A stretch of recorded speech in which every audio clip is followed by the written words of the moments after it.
Ladies and gentlemen, boys and girls, welcome to this Iron Bowl preview.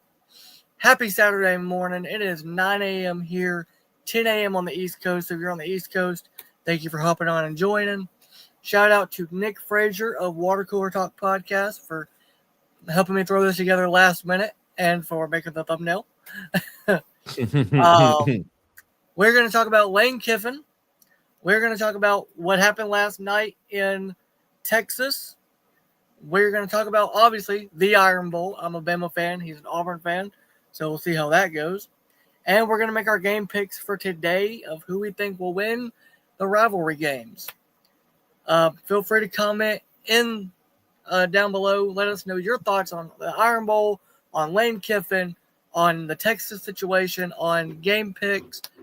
Let us know who you've got winning. Let's know all of that. But let's get into this. Lane Kiffin's decision. Now, he did not make his decision yesterday, obviously, after the game. But he also didn't say he's staying, and he hasn't said that at all. Now, apparently, LSU has a lucrative 7-year deal on the table for him for around $100 million. Now, I don't believe that to be true, but that's supposed to be reported as the number and the years. I think Lane's gone, personally. I think he is leaving Ole Miss. My question with that would be, does Ole Miss allow him, especially if he's going to LSU, does Ole Miss allow him to coach them through the playoffs and potentially the SEC championship game if the Iron Bowl goes the way of Auburn fans today? Okay, all right. Well, let's back up a little bit. Let's back it up a little bit. All right. So you think Coach Lane Kiffin is leaving Ole Miss? I think he's gone. Okay. Otherwise, I feel like he would have signed an extension by now. Are you sure about that? I mean, it hasn't been reported that he signed one, and like Drinkwitz signed one at Missouri. No, I'm not talking about the fact that he signed an extension. I'm talking about, are you sure he would have done it by now? Or do you think that Lane Kiffin wants the attention? You know what? You put it that way. Given it's Lane, this could be a situation where he holds a press conference and signs the extension at the press conference today. That's my question. It probably, like, to your point, it probably could have already been done. But the thing is, it hasn't been reported because why not have all the attention on me? And honestly, now that I think about it, they'll probably run the press conference right before halftime of Ohio State and Michigan, so that the halftime shows are all about Lane's decision and less about the actual game that's happening. So it was reported this morning when we talked about Lane. It was reported this morning that shout out to Marty and McGee. It was reported that he does his normal thing every weekend when he's in Oxford. He does the yoga thing. He does that. It's reported he's going to talk with Nick Saban and he was going to talk with Pete Carroll and they make his decision. That's what was reported.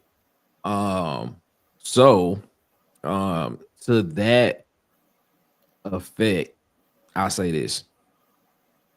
I think there's a 50-50 chance that Lane Kiffin stays at Ole Miss, in my personal opinion. I think that's a 50-50 chance. There's always a 50-50 chance. That's the most, I guess that's the answer that you give when you just trying to be like, you know, straightforward and stuff like that, you know, because there's always a 50-50 chance with anything. But I think it's more, I'll put it like this. I think it's more likely that we possibly see him make a decision that he doesn't look at it from the perspective of how does it affect me, but how does it affect other people? Yeah. So I think that we potentially could see him stay at Ole Miss this time around. Good morning, Herb. Roll Tide. What's up, Herb? How you feeling, man? Shout out to Teresa in the chat. What's up, Teresa? Shout out to Susan. Shout out to the Huggy Beard, the legend of Sweet Sugar Bow Williams. People too, but hey, shout out Title Towel as well. Man, we don't care about that. We don't care about that little ugly towel, man. Get your Title Towel for tonight's Iron Bowl. We don't care about that little ugly towel. Y'all inside Jordan Hare Stadium tonight. We don't care about that little ugly towel. Okay. You say that. We don't. Boy, you gonna be scared, boy. Scared of who? Hey, Ty Simpson. Man, chill out. The Tiesman. Chill out. Ain't nobody scared of Ty Simpson. All we gotta do is put some pressure on Ty Simpson, and guess what? He gonna throw an interception like he did against Texas, and he gonna fumble. Chill out, man. We on Lane Kiffin. We're gonna get to the Iron Bowl later. We on Lane Kiffin. No, but I do. I think Lane. Here's the thing with Lane is last time that he was up for the Auburn job, and everybody thought he was leaving, going to Auburn. He chose to stay at Ole Miss, and he said it was because of his daughter going to the school there and his family being there. I got to be honest. I think this time it's going to be less about what his family thinks and more about does he believe he can win a championship at Ole Miss? He's been there for 6 years. Now, he's built a great foundation there. Mm-hmm. But last year's team was probably the most talented team he had at Ole Miss with Jackson Dart and all that talent. And then the question on if Chambliss can even come back next year, if he's going to have another year of eligibility or not. Mm-hmm. Mm-hmm. Does Lane want to stay at Ole Miss, or does he want to go somewhere where he knows the talent pool and the recruitment pool is deeper at LSU? Because Lane can recruit, but recruiting somebody to go to LSU and recruiting somebody to go to Ole Miss is two different situations. How though? Because let's have this conversation. Okay. And I'm gonna use your school. I'm gonna use the school you cheer for as a backdrop and as a standard at this particular point. Let's look at this, right? So Alabama won national championship in 1992, right? That was Gene Stallings' year. From 92 until literally 2006, when y'all hired Nick Saban. Mm-hmm. Y'all did go to a couple of SEC championship games. But would you say that was a relevant period of Alabama football? Yes or no? Okay, well, I was born in 2003, so I know. Okay, I'll tell you. I didn't live through those years. I get you. I tell you, the back half of the 90s for Alabama probably was, you could consider them to be coming off of that. It's still relevancy. I know it was bad. It was bad. There was a number of coaches that Alabama went through during that time period that would make you be like, is this this place where I want to go to further my college career and potentially have a path to get to the next level, which would be the NFL. Now, you end up getting the greatest football coach in college football history to come in. Mm-hmm. He sets a standard, he sets the foundation, and that changes everything. Yeah, now everybody wants the boar fire. Is Lane Kiffin not doing that same thing at Ole Miss? If Lane Kiffin, if they make the playoffs, right? Let alone if Auburn beats Alabama today and Ole Miss goes to the SEC championship game for the first time in school history.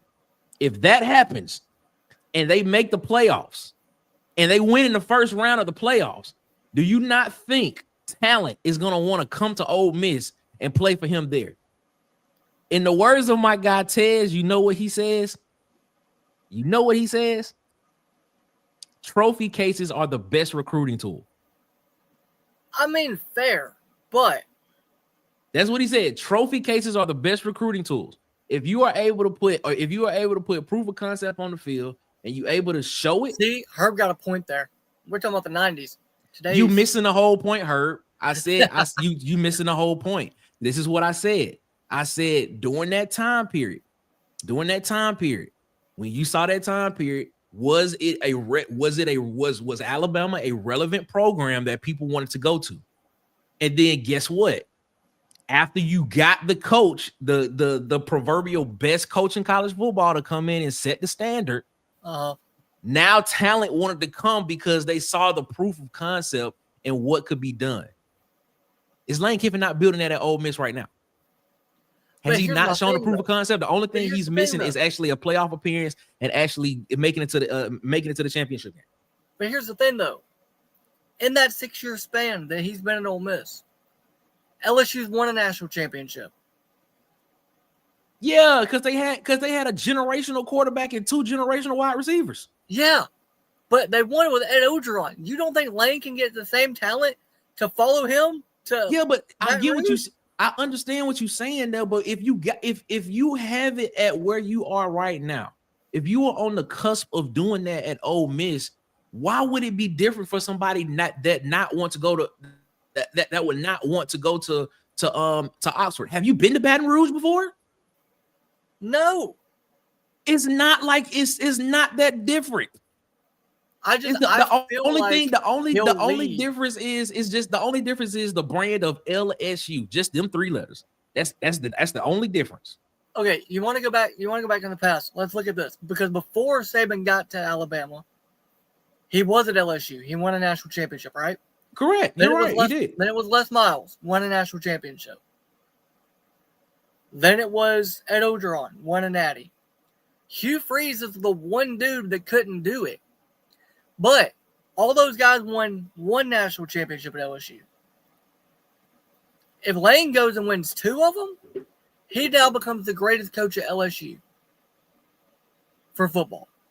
But if he wins 1 at Ole Miss, he gets a statue. He's a legend. I get what you're saying, but I feel like Lane is leaving because Okay. I think also you look at the path, right? In order for Ole Miss to get to the SEC championship game, Alabama has to lose today. a nightmare has to happen tonight for Bama fans. For y'all. Which will not be happening. Okay. But at LSU, I don't think it would be that same situation. LSU's been to the SEC championship game. LSU has been competitive. This was a bad year for LSU. The other years that Brian Kelly was there, they weren't great, but they were okay. And there's still a ton of talent. Plus, and I think people are not talking about this enough, his daughter is dating one of the players at LSU. That is a good point. That's a great point. Come on. I mean, that's a great point. In my opinion, if he's going to make his decision based on what his daughter wants him to do, you don't think she's going to want to go and run to LSU to be with Witt? That is a great point there. That's a great point, Nick. And you want to know why that's a great point? Because that was the angle that was used with him not taking Alabama. I mean, with him not taking the Auburn job. His daughter. Yes, exactly. That is a great point. You make a great point right there. Now, listen, do I want him to go to LSU? No. I don't want to see Lane Kiffin across the sideline against Alabama. Absolutely not. I don't want to see Kirby across the sideline against Alabama because they learned the Alabama system from Nick Saban. And I think both of them are better coaches than what we've got at Alabama right now. I'm gonna say this right now. If somehow Bama loses tonight, which I do think I don't think it will happen. I think it can happen. I think we can lose that game. I don't think it will. I think we can. Okay. If we lose tonight, Kalen DeBoer better be at Penn State tomorrow morning. Man, y'all just, bro. That's bro. Not because I want him to leave. Not because I want him to leave. Oh my God. I think he'll have a better chance at winning and not getting fired at Penn State. He can win and not be fired at Penn State. You know if what? He doesn't win in Alabama, he's going to get fired next year. You know what? I said this on my show, Watercoolertalk Sports. I've been saying this for literally probably like the past week and a half.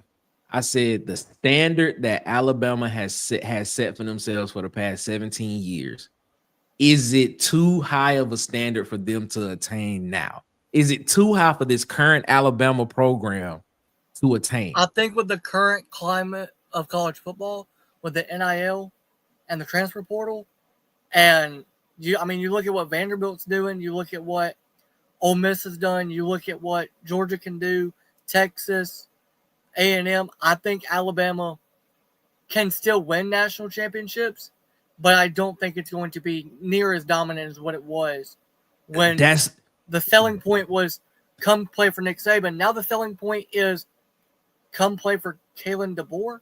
No, man. The selling point should be for anybody that wants to go to the University of Alabama, come be a champion. Come be part of a championship program. Because you have that. Auburn does it. See, this is the thing, man. Like, I don't know why you're talking about what year I was born, bro. All right, hold on now. This is the thing. The thing is, man, I think Alabama fans have to realize Nick Saban was an anomaly. Nick Saban is once in a generation type guy, once in a generation type coach. That's the reason why I asked this. That's the reason why I asked the question. is the standard that Alabama set for themselves during that period of time. Is it not attainable for the current Alabama team and the current Alabama football program that it is now? Dominance is not going to happen anymore. You are Alabama just running the football and pushing people around. That's gone. What running game? We don't have a running game. My point exactly. No, my point exactly. That dominance that Alabama showed during that time period, during them 17 years, that's not happening anymore. That's not going to happen. That's not going to happen. So I think Alabama fans has to look at it right now from the perception of where they are and just be like, 9-3, 10-2 is a great year. Playing in the first round of the playoffs is a great year for us and potentially make it to the semifinals. And then doing that is good. Compete for national championships every year. 9-3 last year. Are you okay? So as an Alabama fan, are you satisfied? If we go 9-3 this year, we ain't gonna make the playoffs. Oh, so I'm asking you this question: is 9-3 satisfactory for you as an Alabama fan? After watching what Saban did since my entire life, you making my point, Nick. Nick, you making my point. You making my point, Nick. I'm not disagreeing with you. I'm saying, look, but you can't compare greatness. But you can't compare that to Nick Saban because, like I said, Nick Saban was an anomaly, man. That is not a lot. You're not going to find a lot of Nick Sabans. 9-3 is a legendary season at Baby Brother down there. Okay. Oh my God, come on, man. 9-3 at Alabama is a joke.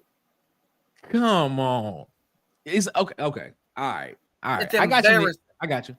I hear what you're saying. Little brother down there can go 9-3, and y'all have a parade. There's not. Bro, I have been arguing for Auburn to go hire a proven head coach for the past 6 weeks. You know, I've been arguing that. We're going to talk about y'all's coaching prospects. Oh yeah, we definitely going to talk about that. Like flies, by the way. We definitely going to talk about that. But let's get into the next topic. Let's get off Lane Kiffin. Does Texas get in the playoffs now? Now, no. Here's my thing. Here's the thing. I don't think they do because they're 9-3. And, you know, Sark wanted to point out that they played at Ohio State and lost. Nobody is looking at that Ohio State or that Georgia game and going, that's why you don't get in. You lost to a Florida team that fired their head coach in the middle of the season, that only has 3 wins, that the most important thing for them right now is, can we just be better than Florida State today? That's all they've got to hang on to is beating Florida State. And now they're out on the Lane Kiffin sweepstakes. So if I'm if I'm Sark, I'm like, hey, we beat the number 3 team in the country. We've been competitive against everybody. We beat Vanderbilt. Yes, you lost to Georgia. Yes, you lost to Ohio State. The committee's not going to look at you and go, okay, you lost those 2 games. We'll let you in. They're going to say you lost to a 3-8 Florida team. Bama's in the same situation. If we lose today to Auburn, the committee's going to go, okay, you lost to Oklahoma, a playoff team, but you also lost to Florida State. That's what's holding on to. What the committee's holding on to for Bama is if we lose today, and I think if we go to the conference championship and lose that, we could be out.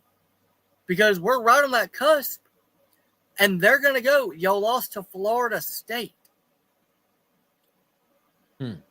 Now, I don't think we're losing today. And if we go to, and when we go to Atlanta, we're going to beat the dog piss out of them boys in Georgia. We're going to bring the SEC title back home.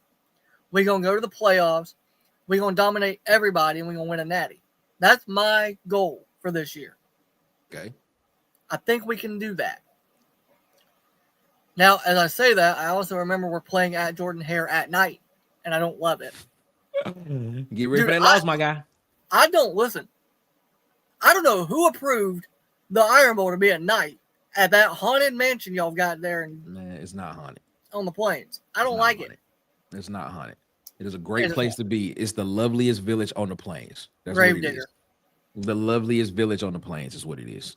Gravedigger. Yeah, that is what it is. But no, I just I don't know, man. I don't think Texas gets in. I don't think they've done enough to show the committee that they deserve to be in. Okay, so there is an argument for Texas to get in. All right, so Texas beats Vanderbilt. Texas beats Texas A&M, the number 3 team in the country. They beat Vanderbilt, who's the number 14 or 13 team in the country at that time.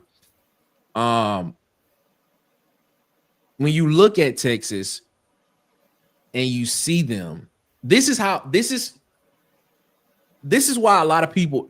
Here's why I'm not one of the people that is against why Notre Dame is ranked so high right now. This is the reason why I'm not against them being ranked where they are, because we have a lot of recency bias when it comes to college football. And they haven't beaten anybody, but Notre Dame looks good doing it. When they get out there on the field and do it, and even when you look at the 2 losses that they had at the beginning of the season against Miami and Texas A&M, they lost by 1 point. Now, mind it, they lost by 1 point against Texas A&M at home, but on the road at Miami, they lost only by like 3. But so that Miami loss looks worse now. Does it?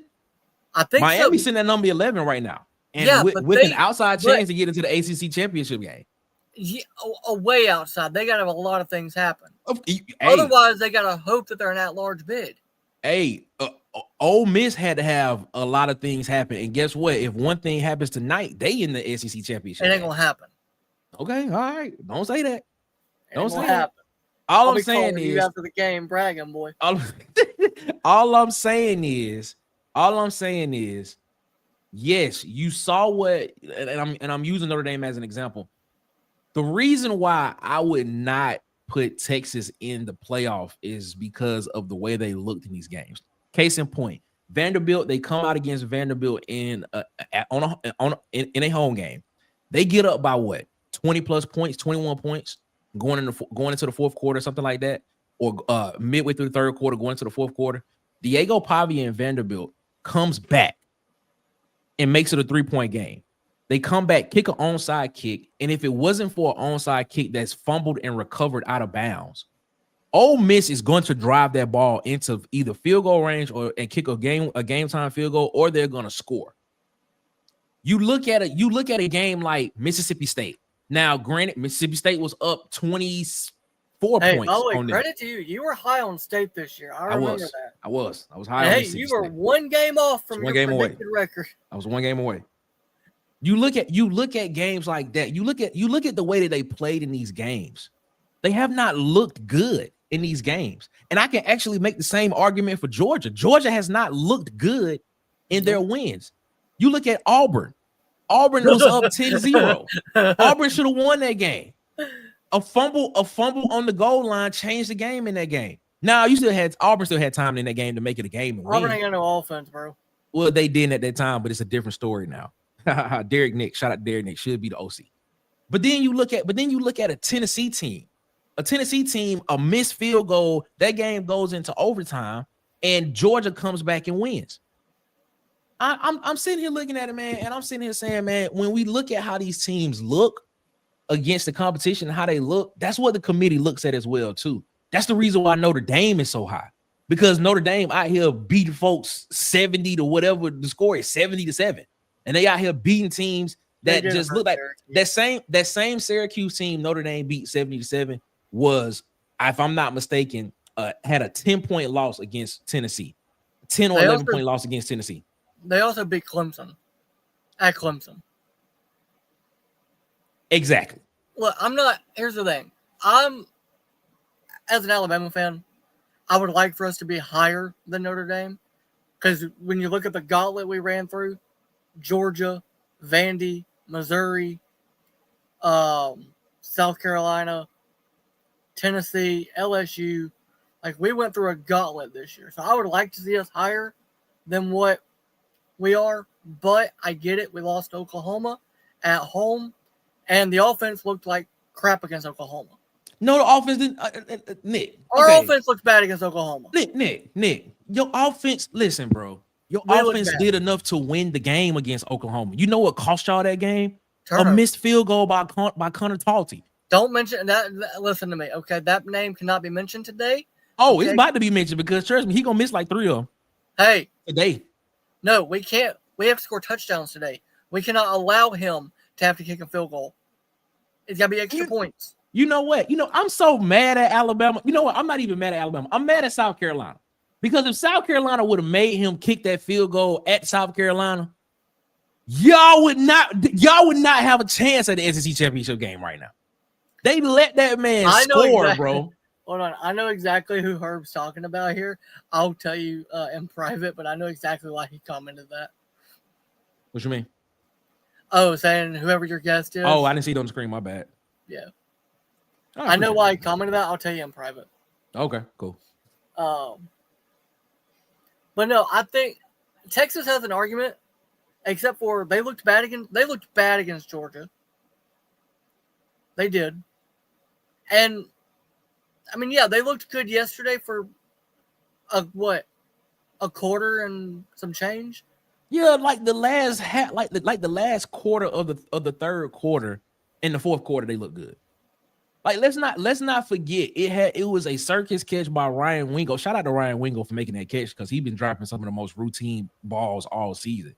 But if it wasn't for a circus catch in the back of the end zone by Ryan Wingo to go up 13-10, it was still a 10-6 game. And Texas A&M was in control of that game, winning. I don't know. That loss right there at Texas A&M at Texas is still kind of baffling to me. I think that was just literally a momentum win for Texas. I don't think Texas A&M should be punished for that loss because I think momentum just carried Texas to that win, and you can see how, and you can see from the way that they celebrated after the game. Yeah, I think the fact that here's the thing: when it comes to rivalry games, I'm a firm believer the records of the teams do not matter. It's 0-0. Agree. I thought Texas would win yesterday. I picked them to win. I took Texas to win outright. I didn't see a world where A&M won the game strictly because of what happened with South Carolina. I thought if Texas offense gets up on them like South Carolina did, Texas has the defense to hold A&M. And I was right. As soon as they got the lead, they never gave it back up. Their defense held A&M to 17 points. So I didn't think that Texas would lose the game. Something told me Texas was not losing the game, and something told me that Arch was gonna play really well yesterday, and he did. He played well yesterday. I think it's the best he's looked all season. And something tells me tonight Ty's gonna throw 5 tutties. No, he's not. And we're gonna run it. And we're gonna run 5 tutties. Running with who? With who? Jam Miller's gonna find it tonight. Stop. Not against Auburn front seven. You not? No, you're not against Auburn's front seven. You ain't. That's a lie. Y'all on y'all's offense anyway. We gonna have 4 interceptions. Who gonna have 4 interceptions? Bama. Stop it. Boy, we gonna smoke y'all. Stop it.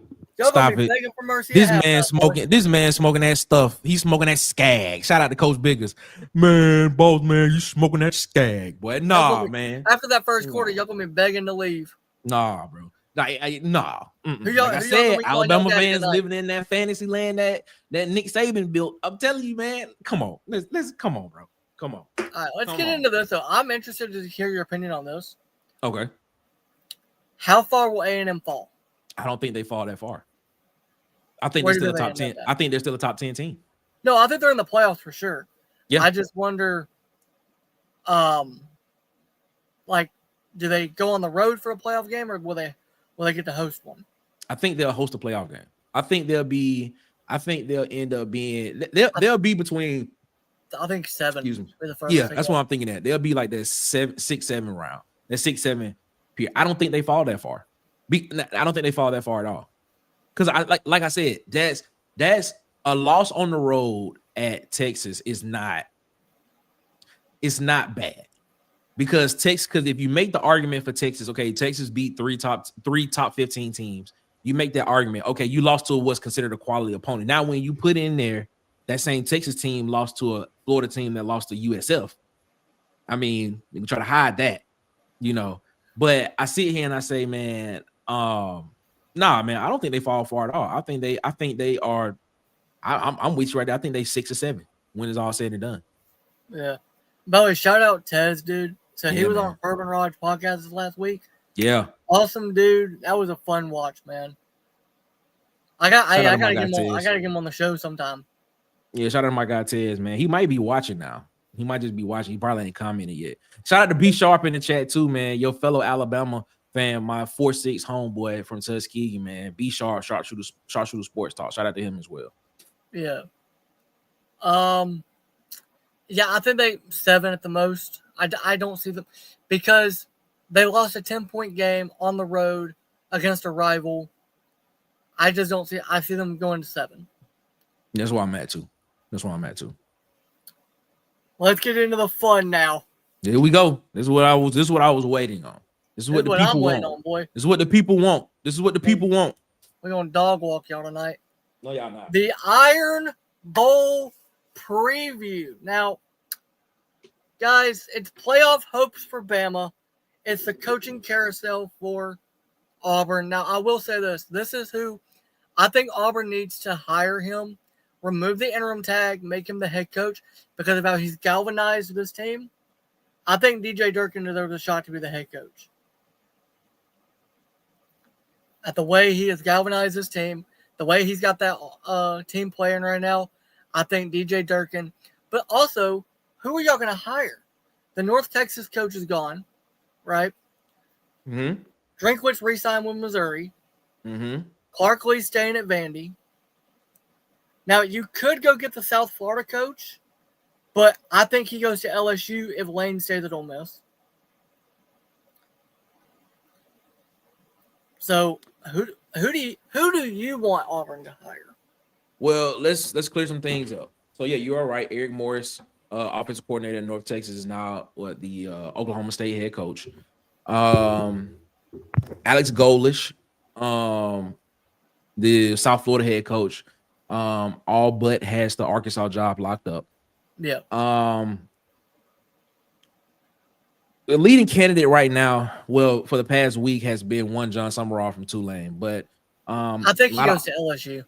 A lot of Auburn fans are not as high on John Summerall as you would think. They're not. That I think that number is very, very is in the minority, but there are some fans. There is a faction of fans who are not sold on John Summerall as Auburn being his first big Power 4 job. Let me put it like that. Sometimes we overcomplicate things when it shouldn't be an overcomplicated situation. I think the guy for the job, in my personal opinion, is already on the coaching staff. I think it's DJ Durkin. I think it's DJ Durkin. When you look at what this team Auburn has done since the firing of one Hubert Freeze, in the matter of 6 days, from the Sunday when Hugh Freeze was relieved of his duties to the game against Vanderbilt, the question for Auburn has always been the offense. The defense has done their part all season. Now, in that Vanderbilt game, that kind of switched because, of course, you charge that to the defensive coordinator not being able to put fully his eyes on the defense all week and be able to call a game plan and adjust. Now, granted, in the first half of that game, they only allowed 10 points for Vanderbilt. And then in the second half, some things switched, and then they weren't able to adjust as fast. And Vanderbilt ended up putting 45 points on Auburn in an overtime win for Vanderbilt. But when you look at the team that was from literally the week before against Kentucky, only putting up 3 points against Kentucky, a Kentucky team that only had to put up 10 points to win. And then you look at that Auburn team that went to Vanderbilt against, at the time, was a top 15 team, top 20 team, excuse me, because they was number 16. You put up 38 points against them. And in the first half of the game, you put up 21 points in the first half. You could have put up 21 points on any other SEC opponent all season long, but in the first half of the game, you were able to put up 21 points against a top 20 football team.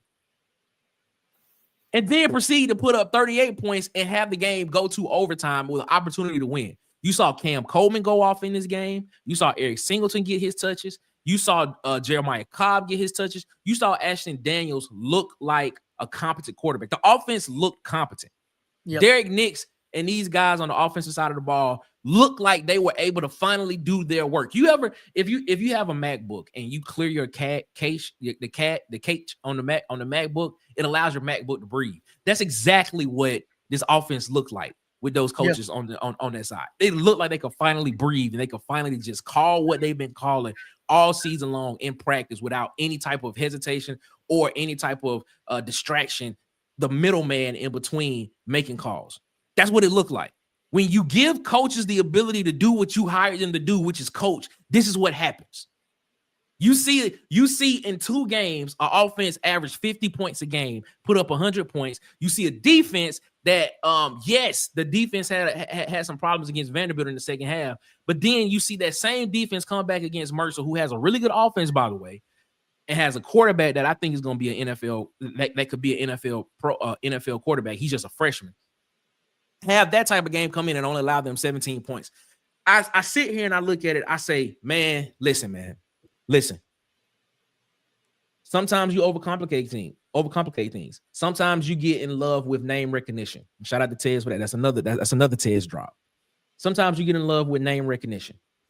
Sometimes the correct answer is already in front of you but then you end up losing it because you're trying to chase something better. You're trying to chase the greener grass on the other side. Sometimes the grass ain't always green on the other side. And sometimes you have that guy. And sometimes you have that guy right in front of you. I'm Auburn. I'm John Cohen. I agree with you. I'm making DJ Durkin the permanent head coach. Remove the interim tag. Make him the permanent head coach. And let's keep this thing rocking and rolling. And unpopular opinion to some people, I'm keeping Derek Nix as the offensive coordinator as well. See, here's the thing. I agree with you. I think the current people you've got there, DJ Durkin, Derek Nix, those have got to be the guys going forward because also y'all have a young freshman quarterback. You bring in another coach that doesn't know that locker room, that doesn't know that team, you chance losing the young freshman and potentially losing Cam Coleman. I think if you keep DJ Durkin as the head coach, you have Derek Nix calling the plays, who, by the way, if I was the freaking president of the university and the athletic director, I would have told Hugh Freeze, stop calling plays months ago. Because as soon as he stopped, as you said, that offense opened up. No, as soon as he was gone, the offense opened up. Yeah, as soon as they got rid of him. Here's the thing, and this is what Hugh Freeze never quite understood. He didn't quite understand it at Ole Miss.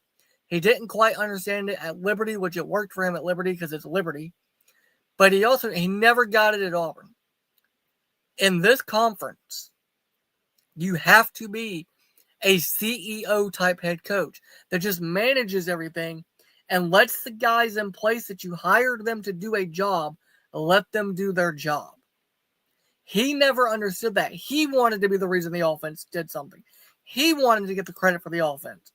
Look at Sark in Texas. Yes, Sark is calling plays, but he also relies on the people on his staff to say, hey, do you think this will work? Do you think this will work? Look at Kirby at Georgia. Kirby helps with the defense, but he also manages the entire team. Mm-hmm. Lane at Ole Miss. Lane's not even calling the plays. It's his offense that he's put in, but he hired somebody to call plays while he manages everything about the team. And especially now with NIL and the transfer portal, you have to be a coach that is willing to give up play calling to go out there and recruit people. Because you're recruiting not only high school players to come to your school, you're not only recruiting transfer portal kids to come, you've got to keep your locker room from leaving. Yeah. That's something Hugh Freeze has never understood. And credit to Kalen DeBoer. Kalen understood that. He understands I can't be the one calling plays. I have to manage what we have in the building. So I'm going to have a good defensive coordinator. I'm going to have a quarterback coach and an offensive coordinator.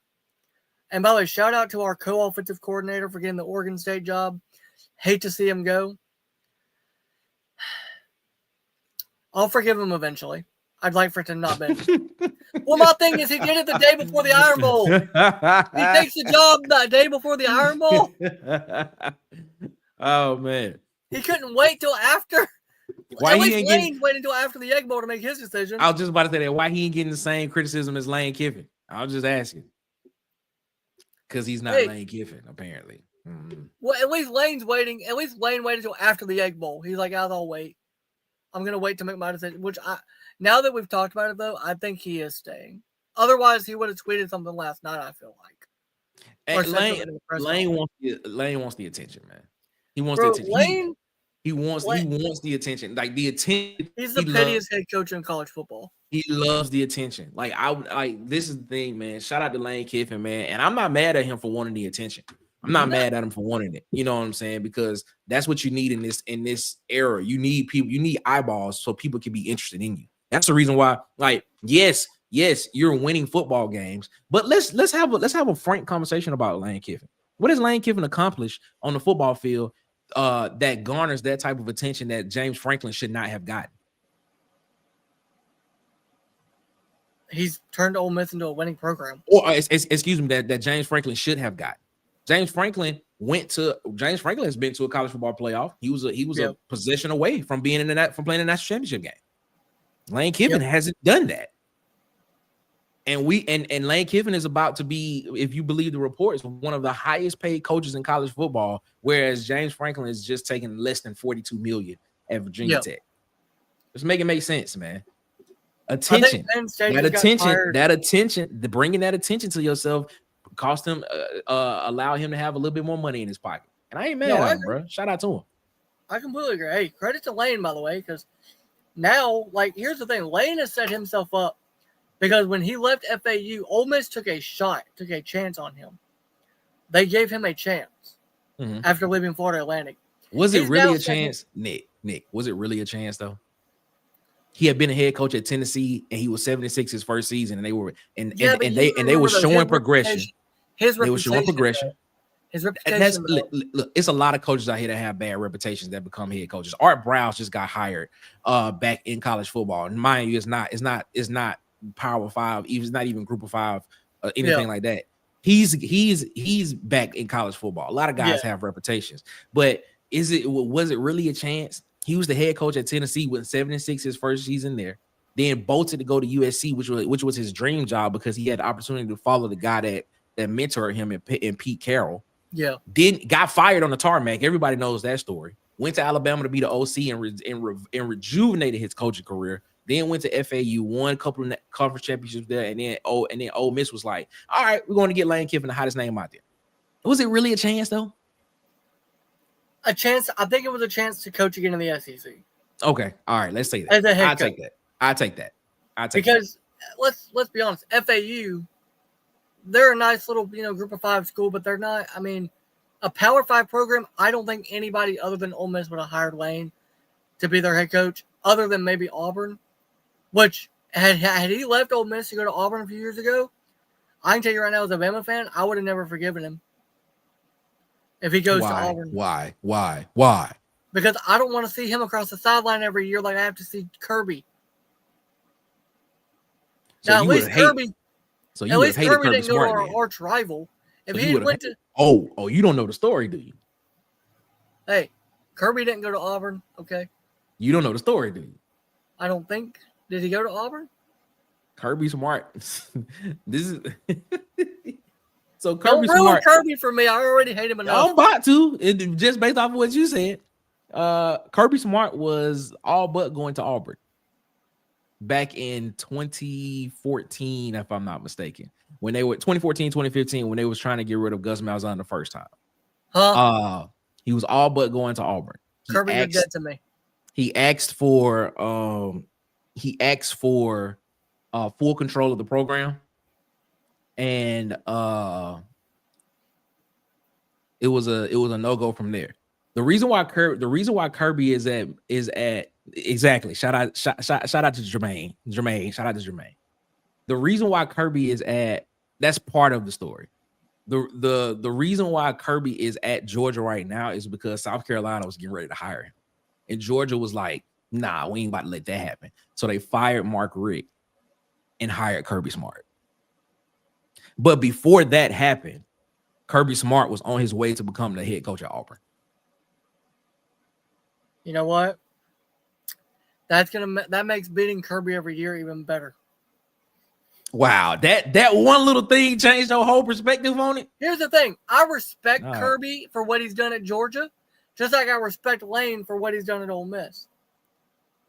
But ain't no way in hell I'm gonna respect somebody that would have traded oh my god the crimson for that disgusting color y'all wear down there. This man right here, bro, is hey, at least you true to it, man. At least you true to it, man. I like it. Right here.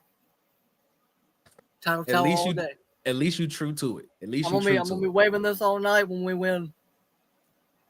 I feel bad for you. Shout out to Huggy in the chat. Huggy said he is not a fan of the trademark infringement because he's a Pittsburgh Steelers fan. Infringement. Hey, he's a Pittsburgh Steelers fan. Here's the thing, though. Okay. Oh, you're a Steelers fan? Yes. How's that 9-8 playoff appearance going every year, huh? Oh, Huggy, get on him, Huggy. Though, I'm a Dolphins fan, so I ain't even. Get on him, Huggy. Get on him. But you'll never understand championships. But here's the thing. Where you at, Huggy? Huggy, where you at? Let's go back to the Iron Bowl a little bit because I do want to talk about our situation. I think if we lose tonight, okay, and I'll say if, I think DeBoer's gone. I don't think we fire him. I think he leaves. Because I think he'll look at it as an opportunity to coach in the Big Ten at Penn State. His name's been floated around at that program. Mm-hmm. Here's the thing. I don't want him to go because that means our entire recruiting class next year goes with him. More than likely. Okay. And our freshman quarterback that we have that's going to be the future of the program, and Keelan Russell, will go with Kalen. Okay. Not to mention, he's going to take Womack, who we can get into that later about that defense early on compared to now. Which, by the way, the defense has saved us in games this year.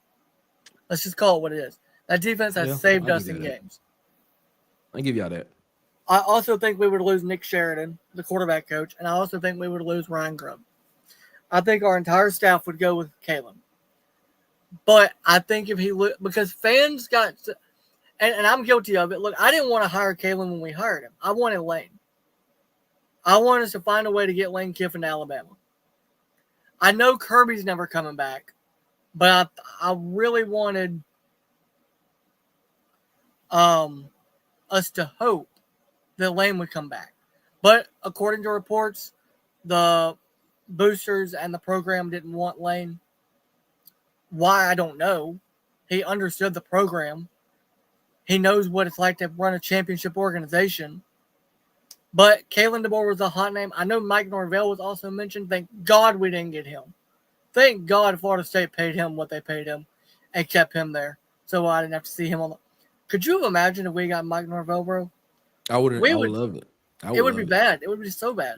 I would love it. He would have been going after 2 games. I would love it. It doesn't bother me. No, seeing Alabama fall just warms my heart. What's your ranking, by the way? How many wins y'all got this year? It doesn't matter. But seeing Alabama fall warms my heart. So wait, you don't care about winning. You just don't want Alabama to win? No, we care about winning. The problem is, yes, I really do care about winning. Y'all ain't won since Cam Newton? Y'all ain't won since Cam Newton? You trying to be funny now, ain't you, bro? Y'all ain't won since Cam Newton. You trying to be hilarious. You trying to be funny. Is it 5 straight Iron Bowls y'all gotten beat in? How many did Alabama get beat in? 6? Ooh. Auburn wins today. Guess what? We still got the record for beating y'all 6 straight years in a row. I'm just saying. Well, see, it ain't gonna happen though, because Theismann, Germ. I don't want Ryan Williams on the field. I mean, because dude, Ryan Williams is struggling to catch the ball, and it's really starting to get on my nerves. We got to do something about Ryan. Like, put glue on his hand, something. Super glue, something. What? Hey, but he was 17, though. He was 17. He's 18 now, right? Yeah, well, that's where I have a problem with, like, critiquing him, because he hasn't really even fully developed into what he's going to be as a man. Like, puberty has not caught up with him yet as far as development into a man. Like, so I do have a little bit of a problem critiquing him, but bro, you're paid a lot of money to catch the football, and it's not like Ty's throwing you bad passes. Like that deep ball against Georgia that he should have caught for a touchdown. There was no reason to drop that ball. Now I do think Ryan gets up for the big games, and there's none bigger than rivalry week.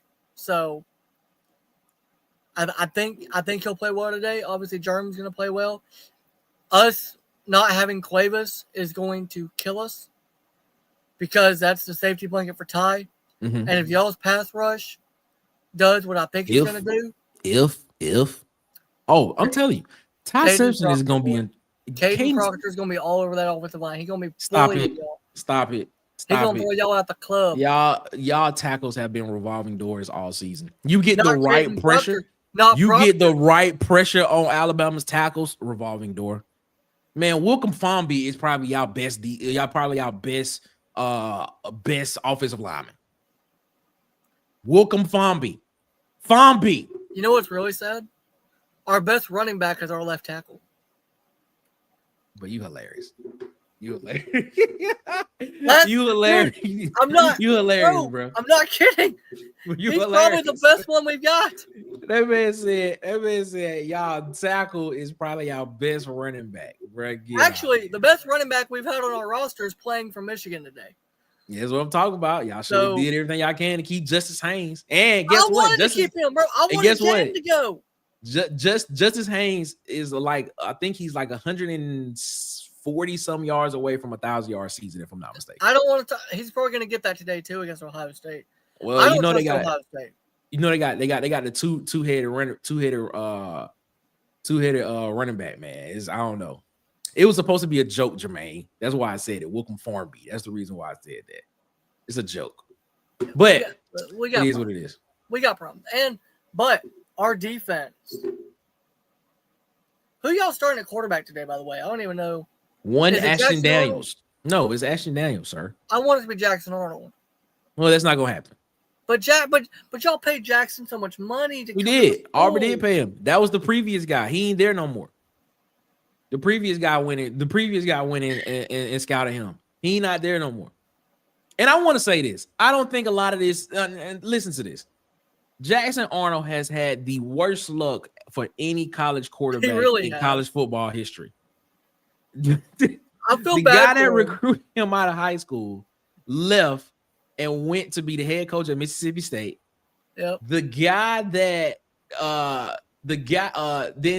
became his offensive coordinator after that was literally did not want him. Literally did not want him. He got fired and he got benched at Oklahoma. The same thing happened again at Auburn. He got sold to Hill of Beans at Auburn, and it ended up being another nightmare for him as well. So it is what it is, man. I will say Jackson Arnold, if he makes the pros, if he somehow makes the pros, it really will be a great story. Wow, a great story. I think Jackson Arnold's talented. I just think he's talented. He's just had terrible luck. Yeah, he's had really bad luck. Like he chose to go to Auburn because of the offense, and then Hugh Freeze completely canned the offensive game plan. You were correct. By the time Hugh left, they were like, we got to move on and see what we've got in these other guys. So that's literally been the problem. It's just the luck that man's had. But I will say this. Listen, I'm not going to lie.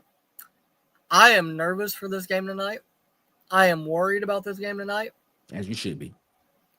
I believe Alabama will win if it does not come down to a field goal. If it comes down to Connor Talty kicking a game winner, I'm just going to turn the TV off because I already know what's going to happen. 11 for 18 on the season. He's going to. I know what his number is. Okay, I've watched every single kick. Okay, I don't want to talk about it. Here's the bad situation.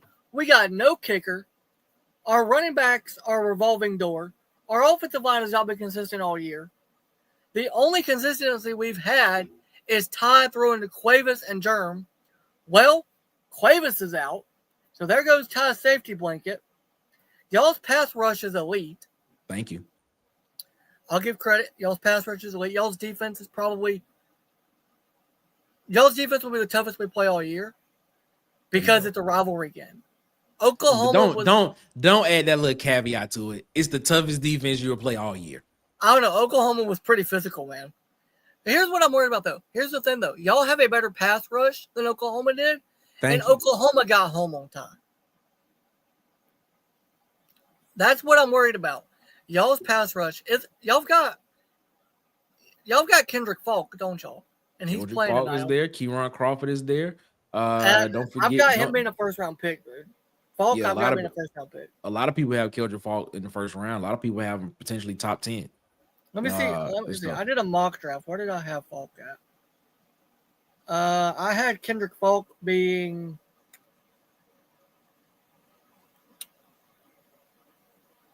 number 20 to the Buccaneers. I think there's some positions that are more needed. I think he could potentially go a little bit higher. It really depends on it really depends on how he performs at in the draft. If he comes in the combine, if he comes into the combine and has a great combine, he'll move up to top 15. If you have him at 20, I think if he has a great combine and his combine score looks good, yeah, the measurables are there. I'm going to do another mock draft after. I'm going to do another mock draft after rivalry week because that's when I'll get to see everybody and really their potential. Mm-hmm. So if Falk has a good game tonight, I could have him going top 10 tomorrow in the mock draft. For all I know, what's a good game for Falk? In your opinion, what's a good game for Falk? I think if he gets 2 sacks on Ty. So no QB hurries, no pressures, nothing like that matters. No tackles for loss. I'll say this: if he forces Ty to turn the ball over, and it's because of his pass rush, and it's more than once, which could happen, I think I'll probably have him going top 15. Caden Proctor is what, left tackle? He's the left tackle, right? Yes. Okay, that's okay. If you saying that's what I'm saying. If you're saying Proctor's our best lineman. You saying Caden Proctor is the best lineman? Yes. The best. The best tackle we've got is Caden. Best tackle. Okay, so he's not the best. Who's the best lineman? Probably our center at this point. I mean, I don't even know. So Brailsford is y'all best lineman. We've had such a revolving door. I don't even know who's left to judge. Okay. All right. You realize we've not had the same consistent offensive line at all this year? The only offensive lineman we've had consistently play in every game has been Caden Proctor. That's it. And our center. We've had the same center and the same tackle for all year. And I think Warmby's been consistent. I don't even know, bro. That's how bad we are. So if that's the case, then that means Brailsford's gonna have to go up against Dallas Walker IV, Malik Blockton, Quintrell Jameson Travis, and Jordan Crawford. That's 4 guys. I'm not looking forward to it, but yes, I want to see how good he is. You saying he's the best lineman, but the matchup that everybody's gonna be looking at is Kendrick Falk versus Caden Proctor. Because those are the 2 guys that a lot of people saying are NFL guys. That's the matchup. Well, I had Proctor in my mock draft as well, and I think I've got him going pretty high. Where did I have Caden go? I've got Caden going 11 to the Rams. I think the Rams go draft an offensive lineman. Okay. But I don't think the talent divide is that big between Proctor and Falk. I think that's going to be the matchup of the night for our offense against y'all's defense. Is can Proctor by himself contain Falk? No, he can't. I think he has to, because we got no running back that can do anything in pass protection. That's the reason why I said that he can't. Because that's the reason why I said that. Our best pass protector at running back is Jam Miller, and he sucks. Oh my god, bro, he's so bad. You're giving me more confidence as this game gets closer. Like, bro, I'm doubting myself more as this game gets closer. We're about to game picks here in a minute, and and we're gonna pick the Iron Bowl last, and I got to figure out who I'm gonna be picking. And right now, I want to say Bama, but I'm talking myself out of it the more I talk about it. I'm excited about this. Let's get these games. Let's pick these games. All right, you want to get into game picks? Yes. All right. I've got the ESPN thing pulled up on my phone. Okay. I didn't want to pull it up on my computer and risk the live stream messing up. You good, money. All right, so let's start with the game that College Game Day is at. 11 a.m. kick. Ohio State, Michigan. Who you got? This is interesting because I think Michigan can come in here and win this game again. They won it last year without a quarterback, and this year they have a quarterback.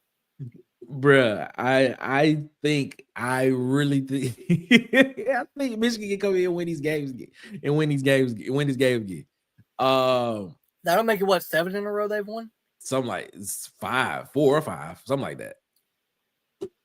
Julian Saint has been playing pretty good, which is wow. He was at Alabama. We always got to find a way to connect it back to the University of Alabama. Okay. Anyway, quiet as kept, Julian Saint has been playing pretty decently and actually playing a little bit better. The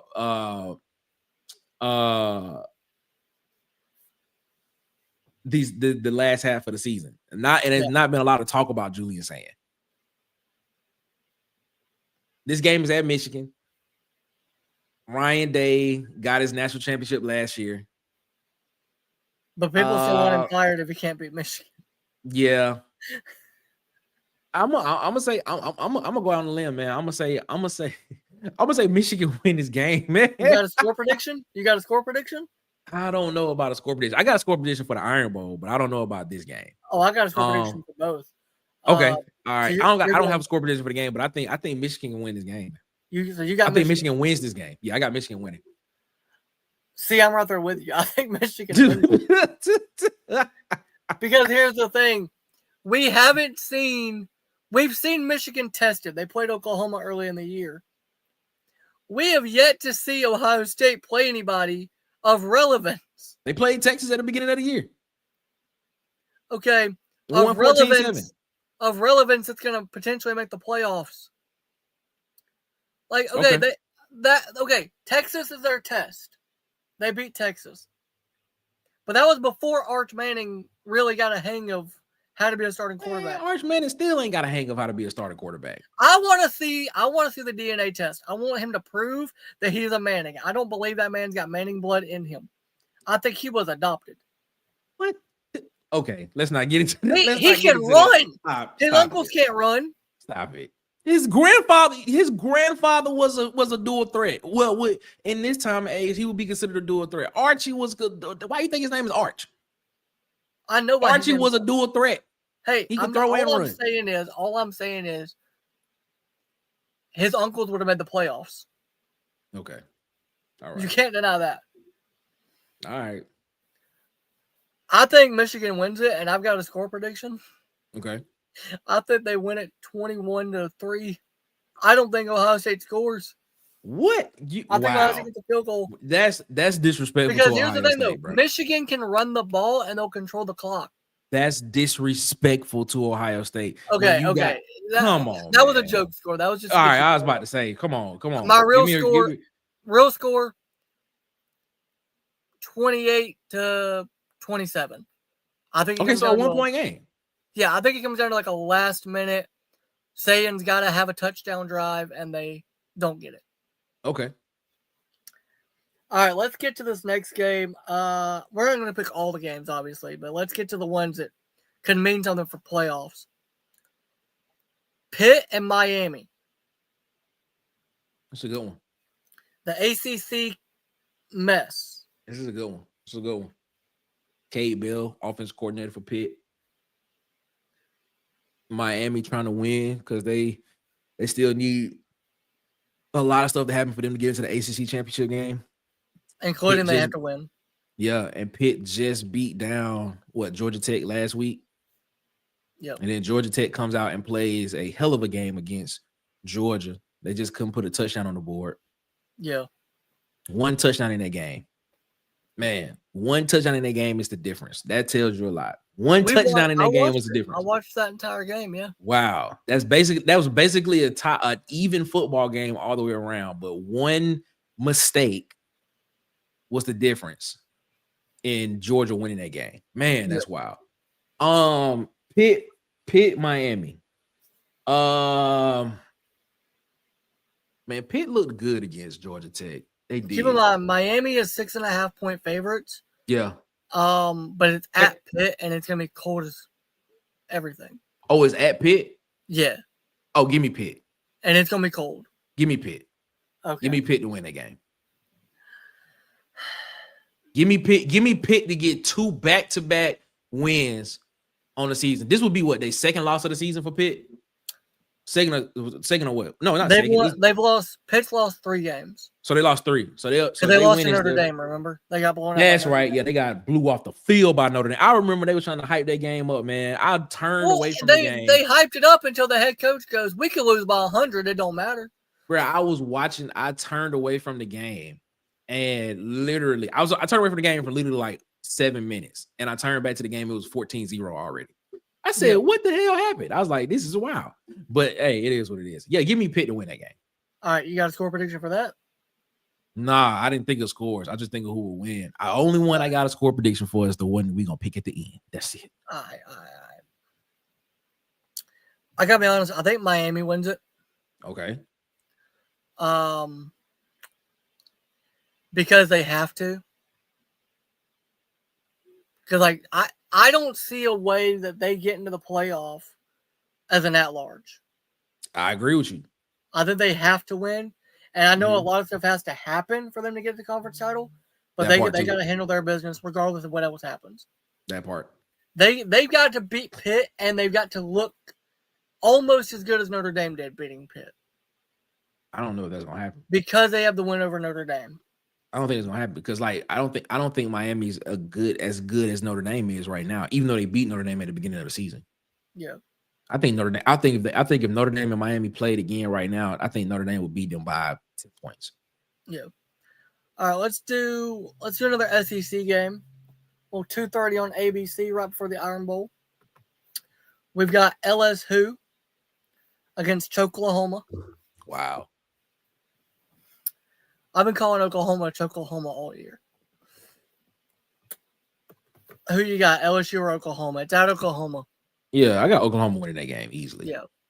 I got Oklahoma winning that game easily. I think Oklahoma has the better offense. I think Oklahoma's offense would give them more than what LSU's offense will give them.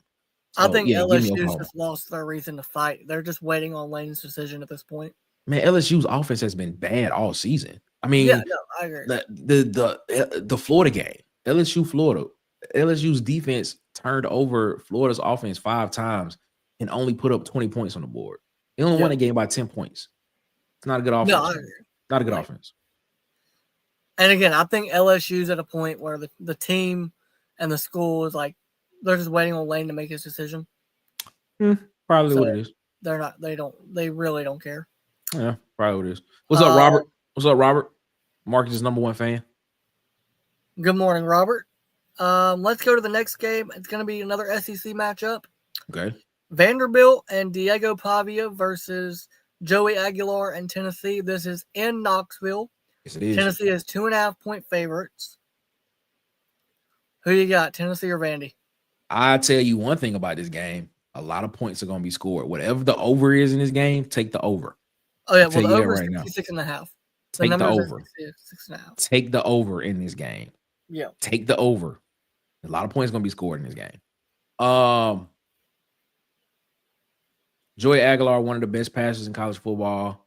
Tennessee, one of the best offenses this season. Yeah, very explosive offense.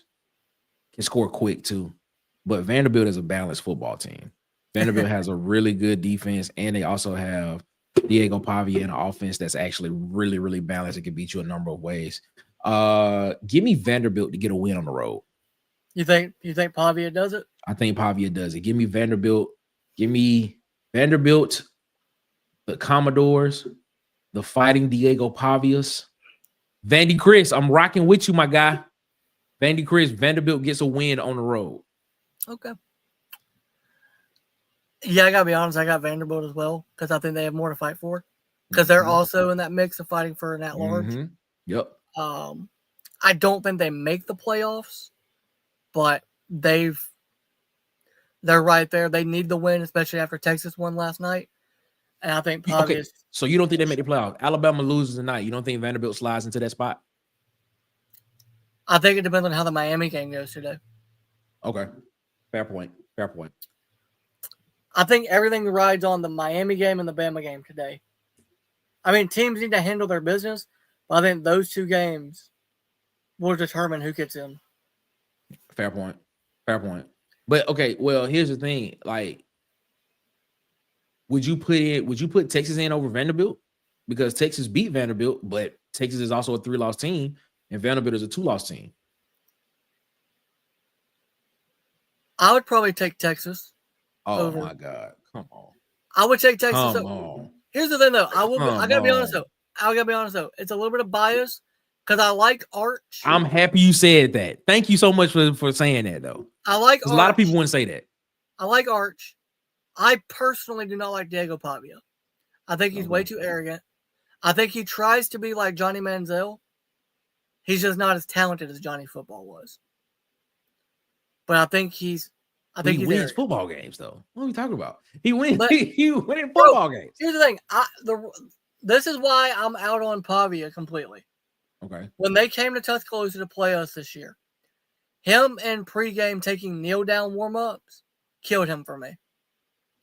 You don't go to another team's stadium and do that and disrespect you that way. Plus, he had to have a miracle drive to beat Auburn. Come on. That was a competitive game. I watched that entire game. That was competitive. Okay. All right. I don't know. I think you put in Texas over. Plus, as a Bama fan, I would rather see Texas in the playoffs. I would rather put Vanderbilt in there because I see Vanderbilt play, and to me, Vanderbilt is the more complete team. If you ask me. Okay. I think the Texas defense is better than Vandy's, but I mean, I'll admit it. I'm biased more towards Arch, mainly because I love both of his uncles, and I think it would be nice to see him and Sark in the playoffs together. All right. You and these Alabama connections, boy. I tell you, you are Alabama true and true. But at least, Alabama true and true. At least, I'm publicly admitting I am biased towards Texas. I'll say that I am biased towards Texas. I respect it, Nick. I respect it. All right, let's get into this game. This game could have, it does have playoff implications because they have to win.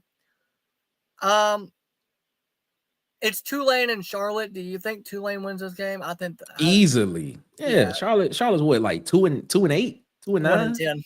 Yeah, something like that. Yeah, man. I had to ask just because Tulane is right now the 12th seed, but yeah.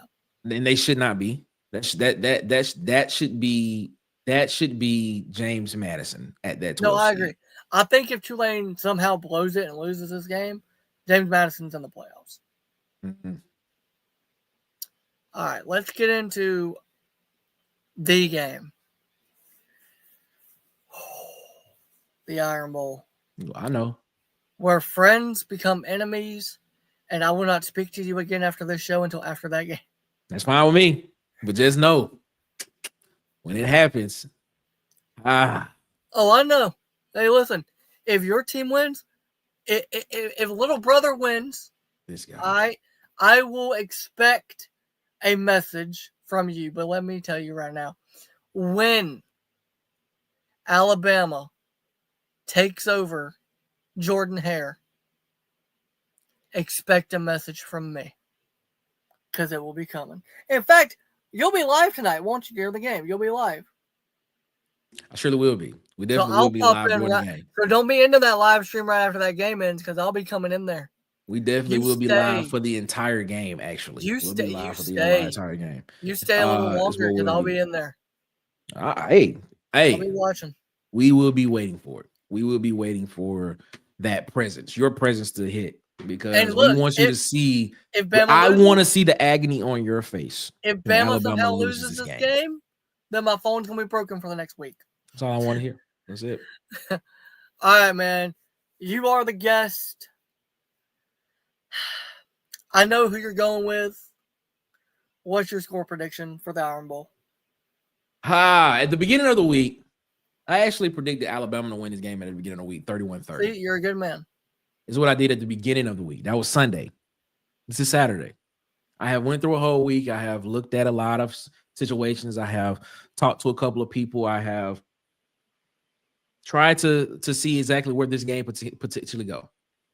And from information that I have gotten, man, I feel like this game, I have changed my prediction. Ladies and gentlemen, in this Iron Bowl, the game with a lot of storylines, the game where if Alabama loses, they end up being 9-3 for a second season in a row, a game where they miss the SEC championship game, a game where they potentially do not make the college football playoff for another season in a row, a game where they can lose. Get what's on the line here. A game where they can actually lose and their coach decides to leave. A game where they have the opportunity to finally figure out that, guess what?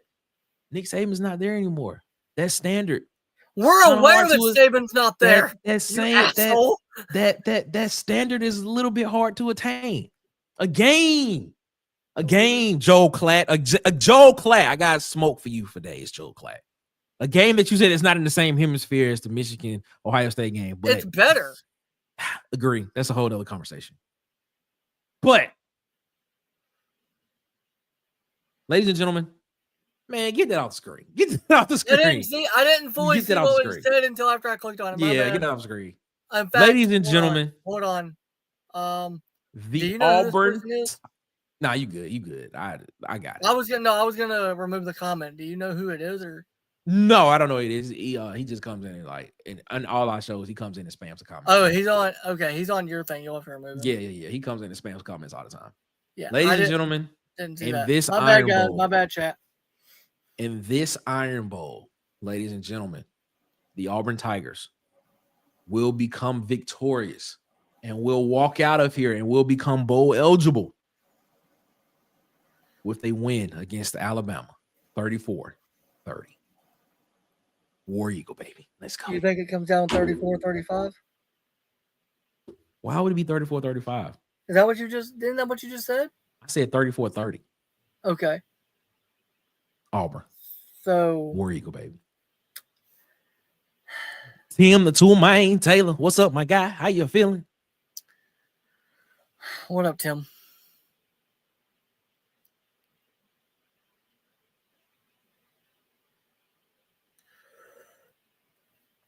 Okay. Time for my pick. Yeah, we waiting. The suspense kills me. The suspense has me on the edge of my seat right now. I need to hear what one Nick Beasley is about to tell us. Here's the thing. Hey, if Nick picks Auburn, ladies and gentlemen, I'm gonna be surprised. Here's the thing. I've went through this week going in between who I was going to take in my official pick. I'm a Bama fan through and through. Roll Tide. Oh my God. Are you about to do this for real? Theismann. It was his season. Everything was aligned. We went in to that hellhole known as Georgia. Smacked them around. Y'all gotta be kidding me. We got our revenge on Vanderbilt. We beat Missouri. We beat Tennessee. We beat LSU. We beat everybody. Until that other Crimson team in the conference came down and put a butt kicking on Ty. Made Ty look pedestrian. Made me scared. of what Auburn's defense was going to do.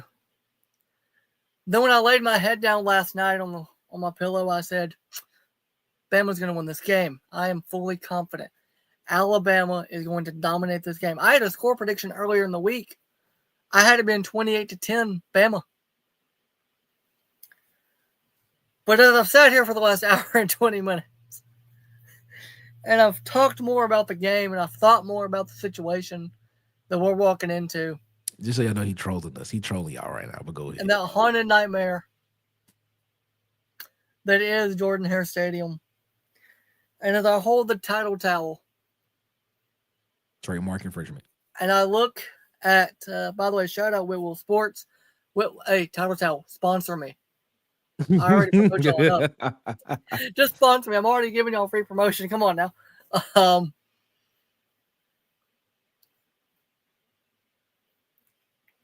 God help me. As I sit here and I think about it more and more, I gotta be honest, man. My gut's telling me this is gonna come down to a game-winning field goal kick. And it's gonna be Connor Talty. It's gonna be a 35-yard kick.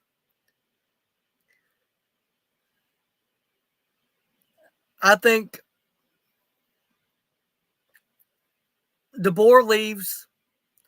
Hell freezes over again. And Connor Talty makes that damn kick. Oh my God! I told y'all. Game. I told y'all he was trolling y'all. To 21. I told y'all he was trolling y'all at y'all's place. We go into y'all's trap and we take over y'all's trap. I told y'all he was trolling y'all. But all that talk, he trolled y'all to pick Alabama. But I've watched Connor Talty kick all year, and I cannot, in good faith,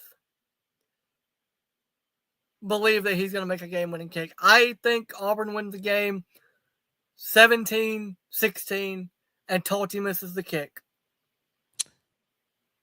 My official pick is Auburn is going to win this game. I take that back, ladies and gentlemen. I am stunned right now that he picked Auburn to win this game. I am stunned. Don't look at me. I am stunned, ladies and gentlemen. I don't want to talk about it. An Alabama fan picked Auburn to win the Iron Bowl. Look, I'm being realistic here. Wow. Do you think if it comes down to a game-winning kick, Talty's going to make the kick? No. No, I don't. That's the thing. I don't. I can't. I have no faith in y'all kicker. I'm an Alabama fan. I love Alabama. I'm a Bama fan. But I'm also a content creator, and I also watch sports. And we do the same line of work here. We have to be realist. Yeah, of course. Yeah. And if it comes down to a godforsaken kick in that hellhole, I think we're going to lose the game. And there it is, ladies and gentlemen. The only thing I disagree with you is I don't think it comes down to a kick. I think Auburn's offense can come out here and actually beat Alabama's defense straight up. I don't think there is a part of me, like the narrative that every time the Iron Bowl is played, every time the Iron Bowl is played at Auburn, it always comes down to some kind of weird type of situation that's going on. It's the narrative that always happens at Auburn. And I think Nick popped out. No, he's back. Is what happens. Is there's always this narrative that happens. But I think this year, with the way the offense has looked for the past 3 weeks, I think Auburn's offense can come in here and actually win this game in regulation and just be like, yeah, man. And put the pressure on and put the pressure on you all's team to go out and make something happen. Here's the thing. Our season rides on us winning this game. Of course, for y'all, it's y'all win this game, you go to a bowl game, but you also ruin Bama's season. Also, if we win this game, it sets Auburn up for the next season. Like that's why this game. That's why going all right. DJ Durkin gets hired. Y'all win this game. DJ Durkin's on the contract tonight. Last night we did a show. Is this the most important weekend for Auburn football? It is. Is this the most important weekend in Auburn football history? Like a win for Auburn sets Auburn up for the future. The future, it really does. And then when you add the coach, when you add the dynamic of the coaching search and everything into that as well, and who potentially could be the next guy. This is potentially the most important weekend in Auburn football history. It really is. That's the thing. I think if y'all win this game, Durkin gets the job. We'll see. Dude, if y'all beat Alabama and he doesn't get hired, like, he gets the job. If y'all beat Bama, he gets the job. We'll but see. I think the fact that because everybody on TV has been talking about, 5 straight for Bama, and, the playoffs are on the line for Bama. The conference title game's on the line for Bama. Everybody's been talking about Bama. Ain't nobody been talking about what's on the line for Auburn. Mm-hmm. Even in the coaching situation, it's Lane Kiffin and LSU, and nobody's talking about Auburn. It's too quiet for the media when it comes to Auburn. Mm. And as I said earlier, when it's a rivalry game, take the records, blow them out the door. They don't matter. Yep. For y'all got nothing to lose. If you lose to Alabama, you go 5-7. You hire a new coach next year, and y'all have found your quarterback for the future. Y'all have really got nothing to lose. For Bama, we've got everything to lose, which could include our coach. Interesting. And by the way, I can say this right now. Kalen DeBoer, if you lose that game, don't you dare get back on that bus and come to Tuscaloosa. Don't do it. Man, you hilarious. Because I will be waiting for you. How you going to get back? I will be waiting for you in Tuscaloosa. I'll be waiting there with bags packed and a plane ticket to Penn State if you lose this game. Well. Something else. It's been a great show, man. Been a great show. This has been. Hey, by the way, thank you guys to everybody in the chat who has commented and been part of this show. Yeah. We have our game picks for tonight. Obviously, I'm taking Auburn. I really, I don't want to do it, but I'm picking Auburn. There it is. And there it is, ladies and gentlemen. There it is. Nick, obviously, you're taking Auburn. Of course I am. Look, I want to be the fan that believes that Alabama can win, but I've seen this story too many times to believe it. We got no run game. Doubt. Our defense, I don't know if they want to show up on the road or not. I don't trust our coach. And I swear to God, if he's not wearing that black hoodie, the game's over immediately. I think the black hoodie can almost erase the voodoo nightmare magic you people have at Auburn. Now, you will be live tonight for the game? Yeah, we go live at 6:15. I will pop 15 minutes before kickoff. I will pop in before kickoff and say what's up. And then after the game, when Bama wins, I'll say what's up. Because, again, I believe Bama will win. I'm just not going to pick Bama to win. Because I'll say something else. Every time I've picked Alabama to win this year, every time I've officially picked Bama to win, I picked him to win against Florida State. That didn't go well. I picked him to win against Oklahoma. That didn't go well. All the other games, I picked against them publicly. And it worked out. My heart's with the Tide, but my brain says the Tigers. But again, guys, if you're a Bama fan, go to Title Towel, go to whitwillsports.com and get you one of these. Have it for our national championship run. They're very quick at getting them to us, and they're also very cheap as well. Not expensive at all. Nick, I'll personally send you one. You just send me your address, and I'll send you one. We'll not be doing such a thing, but I appreciate the offer, though. Thank you. Hey, man, I'm always trying. Nick, tell the people where they can watch you tonight. Watercoolertalk Sports on YouTube. Make sure you go subscribe there on YouTube, Watercoolertalk Sports. Follow us on Twitter as well, at CoolestPod23, and then my personal Twitter, at Nick Frazier 11. So please, yeah, man, go follow us there. We'll be live tonight. We'll be live streaming the Iron Bowl. We'll be going live 15 minutes before kickoff at 6:15. and it will be on throughout the whole game.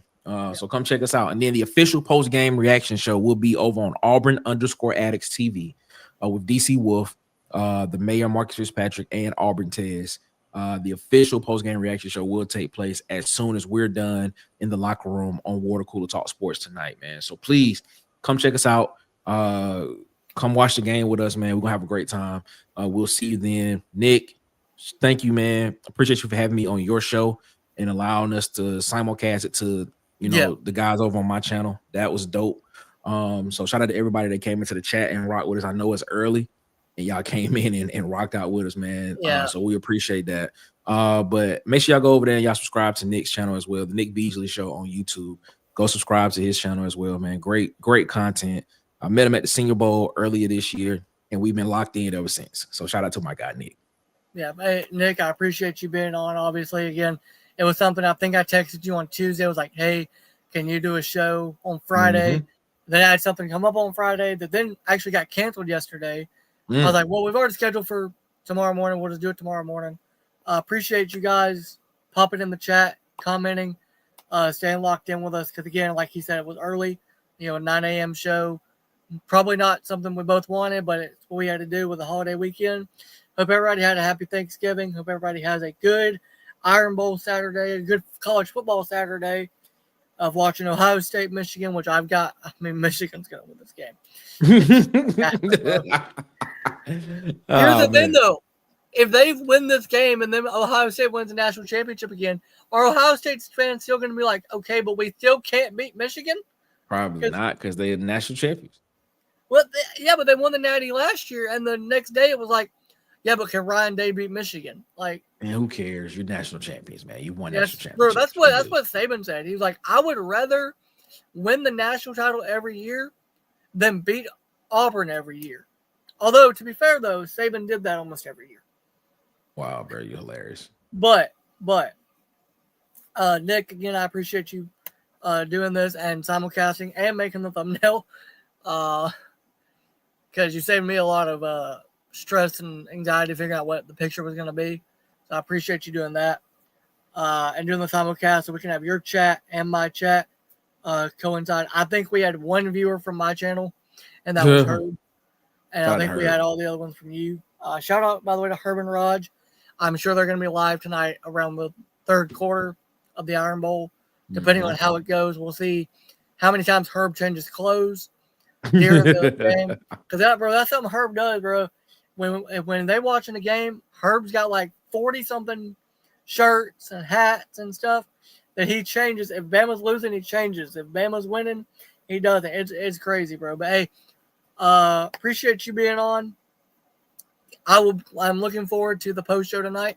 I'll be coming out with a reaction video tomorrow because I'm also a wrestling fan and Survivor Series is tonight. Yes, so I'll be trying to watch both shows.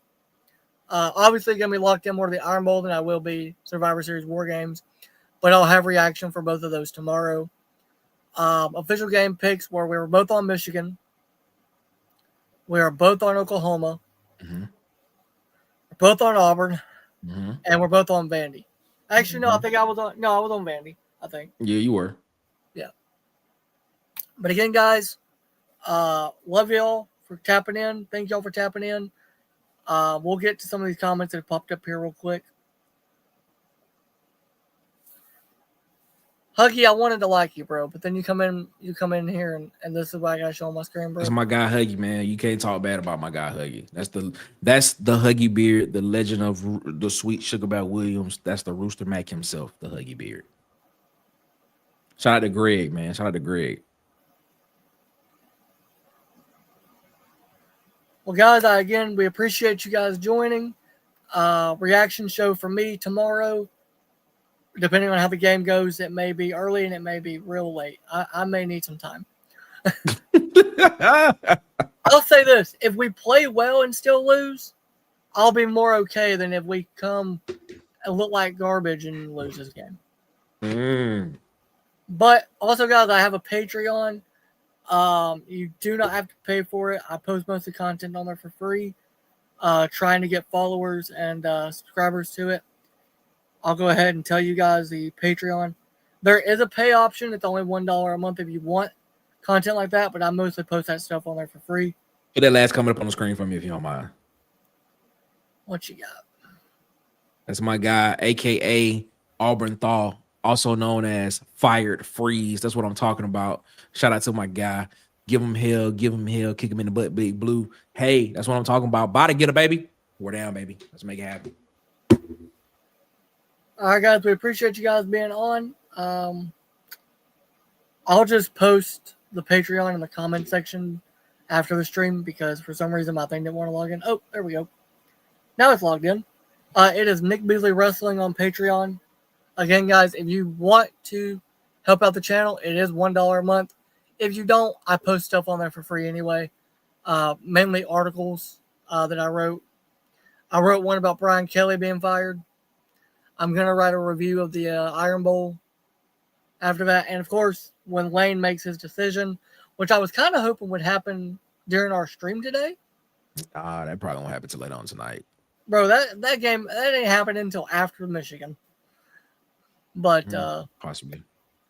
Again, guys, appreciate you guys being on here. Nick, I appreciate you, obviously. Always, my guy. Have a good day, and War Eagle. Tide. Roll Tide. War Eagle. Roll Tide.